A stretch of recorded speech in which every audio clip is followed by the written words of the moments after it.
Yo, what's up? Welcome back to another episode of The Sauce. Coming off of Thanksgiving Day where we did all right. I mean, we won money in the NFL, started off 5-0, and it was looking like we were going to crush it, but then that Patriots game killed me. So we ended up only winning about one unit. I think it was like 0.9, something like that. But let's take a look at college football Saturday because I got arguably the biggest game of the year up until this point. You can make an argument for Georgia, Tennessee, but this is right up there. Basically the Big Ten championship game, even though technically it isn't the Big Ten championship game. Ohio State, Michigan, let's go. Welcome to The Sauce. The Sauce. Sauce. Hey, get the sauce. All right, Michigan on the road in Columbus. Here the line is Ohio State minus 8.5. By Monday morning, it's down to 8, and the early action is all over Michigan. Public is leaning Michigan. 95% of the money is on the Wolverines as of Monday morning. But as we cruise on through the week, the books have been taking some Ohio State bets. The tickets are now split even, 50-50. Sharp money still leaning Michigan, and the line is now down to Ohio State minus 7.5. So let's cap this game. If you subscribe to this channel, you already know the first step. We're running the numbers through the spreadsheet. According to the model, the line for this game should be Ohio State minus 9.48. So that's a 2-point lean on the Buckeyes here. All right, let's break this matchup down, and really no hype needed here. We already know what it is. The winner of this probably wins the Big Ten championship and probably goes to the college football playoff.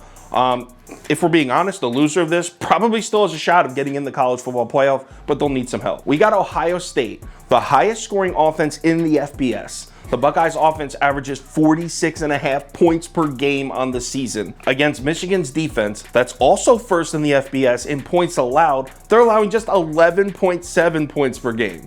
So Ohio State averaging 46.5 points a game, Michigan allowing just 11.7 points per game. Something's got to give. So why don't we start by taking a look at last year's game. How did Michigan pull off this upset last year?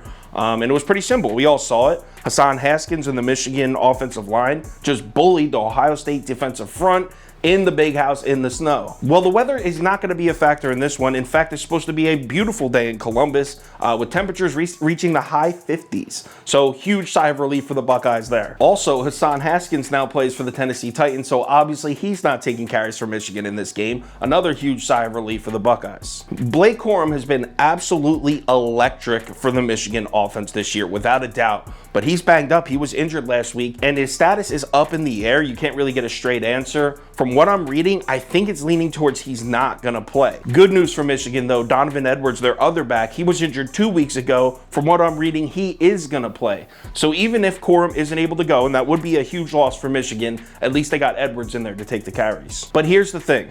Even without Hassan Haskins, even without the snowy weather from last year's game, even if Blake Corum isn't able to play, I still think this Michigan team can run the ball on this Ohio State defense because the offensive line is still elite. In fact, I think this year's Michigan offensive line is even better than last year's. And I think the Ohio State defense has more concerns than just stopping the run.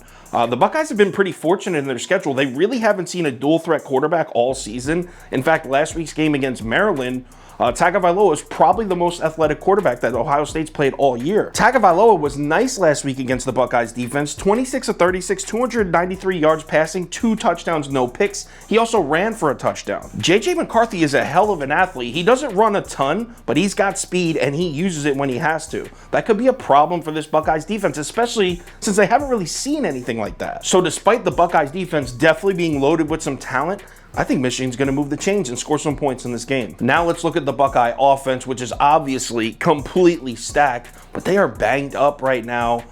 Star running back Travion Henderson, he came back from injury last week, but he didn't do anything against Maryland. He was very ineffective. Their other back, Michigan Williams, was carted off the field 2 weeks ago. I seriously doubt he plays, so Henderson is probably going to play, but we don't know how healthy he is. Michigan Williams isn't going to play. Now, for the majority of the season for Ohio State, injuries like that don't really matter, right? I mean, they could roll with the third string running back, probably still a 4 or 5 star recruit. Or they could just drop back to pass more with CJ Stroud. You wouldn't even notice it. But against Michigan's defense, arguably the best defense in the entire country, well, probably second best defense behind Georgia, but top 2, top 3 defense, you cannot be one-dimensional. You need to have a run game going. Yeah, Marvin Harrison Jr. has been an absolute monster on the edge catching passes for Ohio State, without a doubt.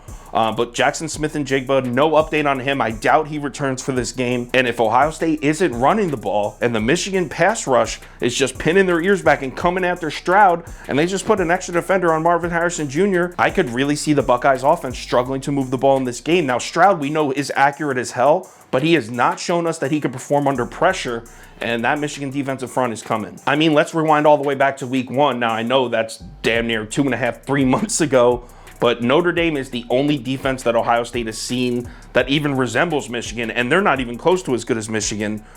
They struggled. There was not an explosive offensive performance from the Buckeyes at all. We already know what Harbaugh is going to come out and do.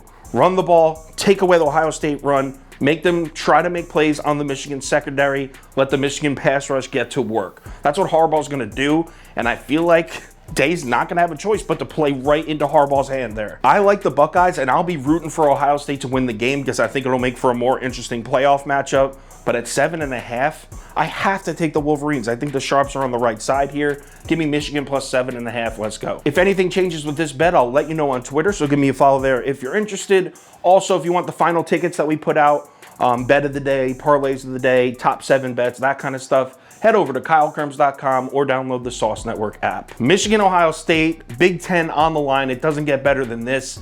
Let's have ourselves a great Saturday. I'll talk to you on Twitter.